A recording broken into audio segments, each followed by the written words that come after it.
All right. Welcome to another episode of the Company We Keep podcast. Excited to be doing a solo episode today. I'm in the new digs, the new podcast studio and office on the third floor of my house. Still need some furniture, but that's coming.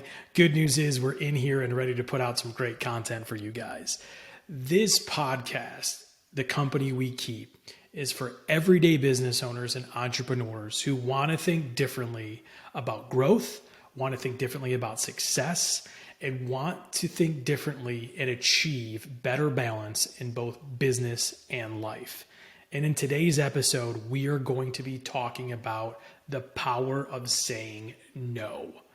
I've got some personal stories as to why this is so important and some takeaway steps that you can have to help you understand the opportunity you have in front of you and ultimately how to provide the proper way to say no to the opportunity if it, of course, does not serve you. So really excited for you to be joining us today on the solo episode, and I hope you enjoy it. Check it out. Over the past few weeks, I've had a handful of people in my close circle, the company I keep, that have come to me with similar issues. And the issues that these people were coming to me with was struggling to say no. Whether it be something in their personal life or something going on in their professional life, each one of these individuals was struggling with the word no. They were struggling with being able to say no to an opportunity or to something that came up that people were putting in front of them. And what I found so interesting, and after it happened the second or third time, I was like, wait a minute. In the last couple of weeks, this is the now third time that somebody's brought this up. And in actuality, it happened 4 times in 2 weeks. And I thought, okay, well, this has got to be a podcast episode, because if this is coming to me in a short period of time, obviously this is something that a lot of people are struggling with. So I thought, hey, why not? Let's put it out there and see if we can help some more people.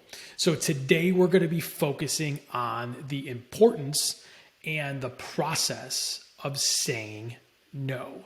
What's so interesting about all of this is 2 letters, 1 word, like one of the shortest words in the dictionary in the English language is no.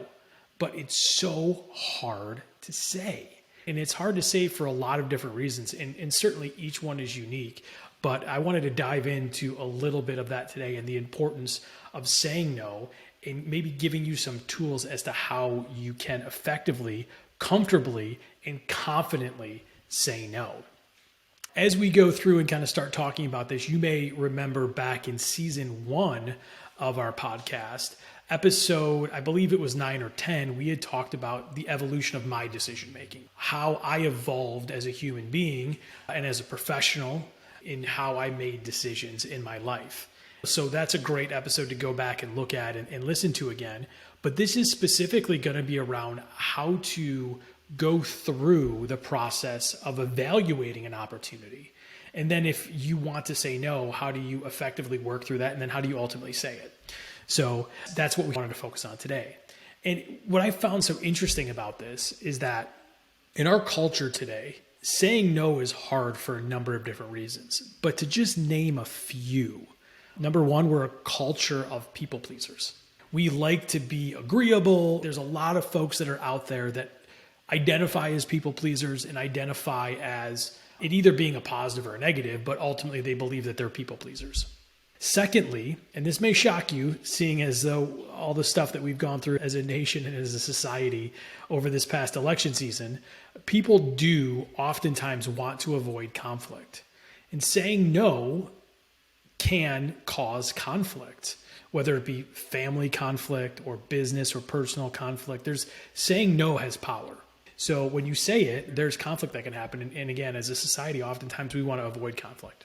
We also have this almost unhealthy way of feeling like we have to be selfless. Like if somebody asks me to do something, or if something is asked of me as an employee or as a business owner or as a leader, I need to say yes because I need to be selfless. Or I have this pressure of feeling like I need to be selfless, and saying no is selfish.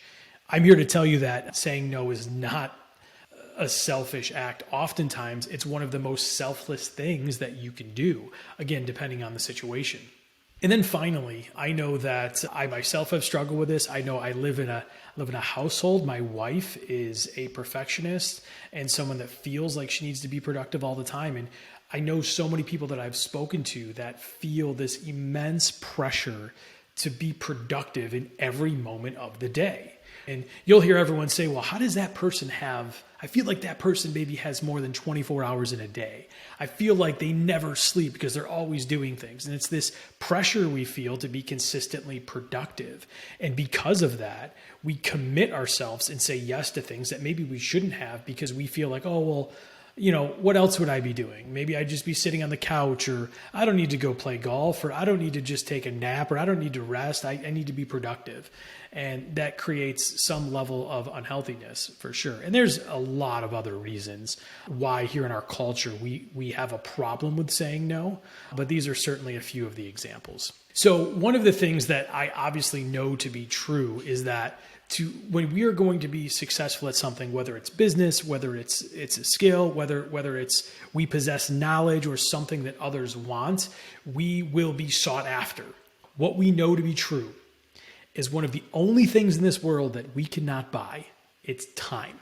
We cannot buy time back. Once time passes, we can't go backwards and get it back. So what we have to do is we have to be really intentional as we live, whether it be personally or professionally, in understanding what is going to take up our time. And again, we live in a world where there are a number of different things that can take up our time and waste our time. I mean, think about that, like scrolling on your phone. I know that I've wasted a significant amount of time where you're just mindlessly scrolling on Twitter or your social media platform of choice, where you just waste your time.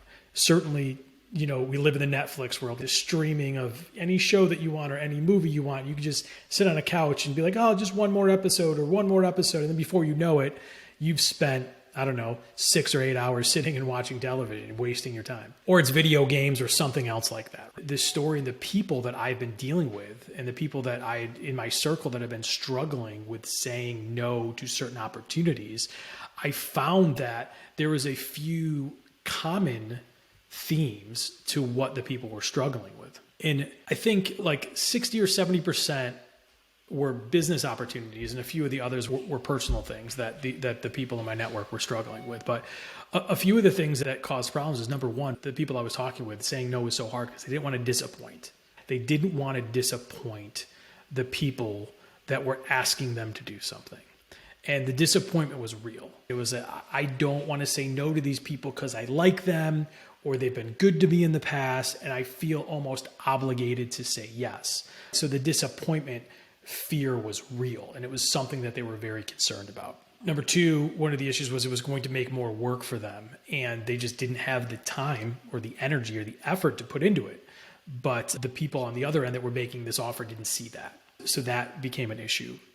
One of the other things was money. An opportunity came up with somebody I knew, and it was a significant amount of money that would maybe help their family, but was going to cause some other issues. And the money was the thing that was really hard to say no to. So again, there's a few other situations, but disappointment, make more worker time, or money were three of the reasons that they wanted to say that they were struggling to say no to the people that were making these offers to them. And what I think is interesting is out of that, to be clear when you're making these decisions and saying no, there's a few takeaways that I think you need to run through a decision-making process before you say yes or before you say no to whatever opportunity is in front of you. So the first thing, if you've listened to season 1, I talk a lot about defining success. Success, according to this podcast, has nothing to do with money. It has everything to do with what you as an individual find to be success in your life. And if it is money, that's something that you need to maybe work through and make sure that like money isn't the only thing that you're working for, because money's fleeting. It'll come and it'll go, but if that's all you're focused on, your worth goes way down when you don't have it. And it goes way up when you have it, which is a problem. One of the things when you're working through this decision process is you have to ask yourself, is this in line? Is this opportunity?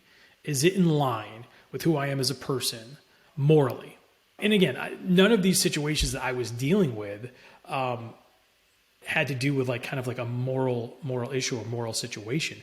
But one of the things that was interesting about it is it started to infringe upon what people defined as their success. And sometimes that success was maybe more time with family or things like that. And this would take that away. So you have to figure out, like, is this in line morally with what I think, but also is this in line with what I'm defining success as? Because saying yes to whatever an opportunity is oftentimes means saying no to something else. So when you say yes to one thing, you're likely saying no to something else. So you have to make sure that whatever the decision is, it's in line with your vision and the definition of what your personal and professional success is. And then another tip, so a third option is, what will it cost you to say yes or to say no? And you have to work through that type of process. So especially when you're dealing with something really professionally, or on the other hand, personally, there is normally cost or payment of something when it comes to saying yes or to saying no. So what will it cost you? Will it cost you time? Will it cost you money? Will it cost you relationships? Because as I said before, saying yes to one thing often is saying no to something else. You have to work through that process and understand, what is it going to cost you to commit? The fourth thing that I think is important to work through as well is the opportunity that's in front of you. Is it going to drain you, or is it going to fill you up? On episode 2 of season 2, Lauren Johnson had this great quote. She said, like, you're either a drain or you're a fountain. Obviously drains are very easy to understand. They suck everything out of you, and fountains overflow and they help you fill up. Is the opportunity you're saying yes to, is it something that you're looking forward to? Is it something that you wanted to do? Is it going to fill you up, right? Is it going to excite you? Is it going to ignite you? Is it going to do all those things? Or is it going to drain you? Is it going to drain your time? Is it going to drain your energy? Is it going to drain your soul out of you because it's going to overwork you and really beat you down and be really stressful and things of that nature?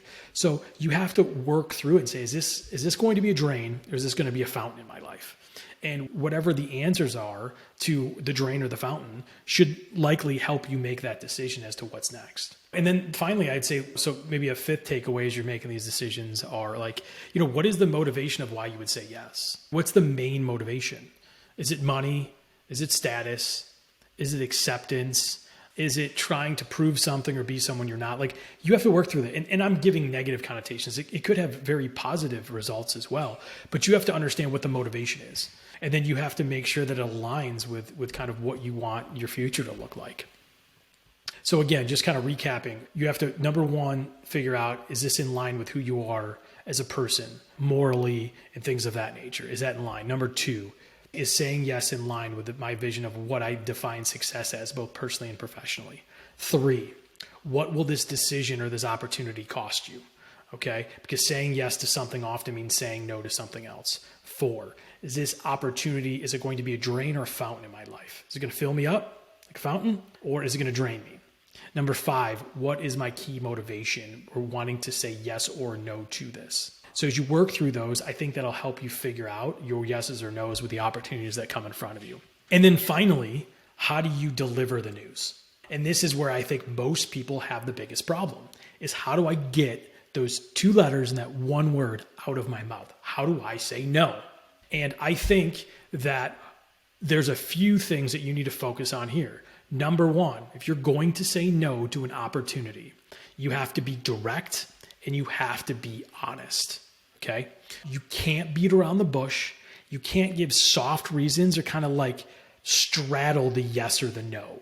When you make a decision, you have to commit to that decision, and it has to be direct and it has to be honest, right? That doesn't mean direct and honest can't come with like love or with understanding, but you have to make sure that when you're delivering your decision, there's no question as to, are you in or are you out? Are you saying yes or are you saying no? Because you're saying no, but you're kind of saying yes. That's going to confuse everyone, and it's not going to serve the people that are giving you the opportunity.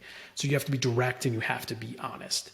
You have to let them know, though. I would let them know, like, I've given careful consideration to this. Maybe you say, like, I worked through these 5 things, and in giving careful consideration to this opportunity, it's no because of these reasons, but I respect the opportunity that you gave me. I thank you for that. And I wanted to let you know that I didn't take this lightly. I thought through it, and this is my answer, but I appreciate the opportunity.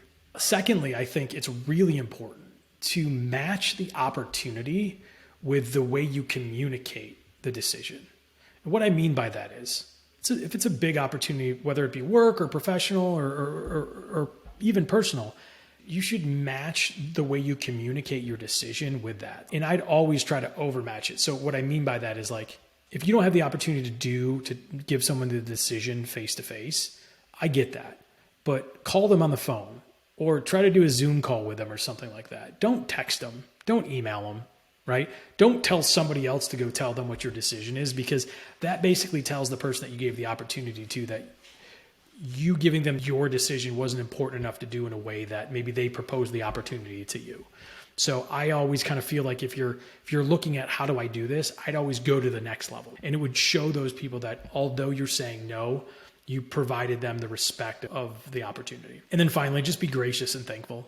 What I know to be true is just because an opportunity comes up doesn't mean you have to say yes, and saying no is okay. But if you're not gracious, you're not respectful, you're not thankful for the opportunity, that may cause people in the future to not want to propose opportunities to you because you don't handle it or give it the right level of respect. Be direct and honest in the best way possible, phone, in person, or Zoom, and then be gracious and thankful. And I think if you go through and work through this process, you'll find that even if it's just like a checklist that you do, you'll find that you'll feel a lot more comfortable with your decision after you analyzed everything, how it's going to affect you, how it's going to affect your life. And then you're ultimately going to be confident in being able to give the decision to those folks. So isn't it amazing that we can talk about the power of saying no and how you need to work through those decisions? It's, again, 2 letters, 1 word. It's so hard to say though. And I get that. I've struggled with that. But I think that if you define and go through these steps that I just discussed, you'll find that it's going to be easier and you're going to be significantly more clear about what you want out of your life and what you want out of the time that you spend on whatever you choose to spend your time with. So again, hope you guys enjoyed this solo episode. This was something that I thought was going to be really important to kind of share with you because there's so many people in my circle that are struggling with this. So hope this helped. If you have any feedback or things that you want to talk to me about with this or your own experiences with it, check out jasonmpearl.com. You can find all sorts of ways to connect with me, and then we can have some fun kind of chatting about this. But hope this helps. Look forward to chatting with you next time. All right, peace.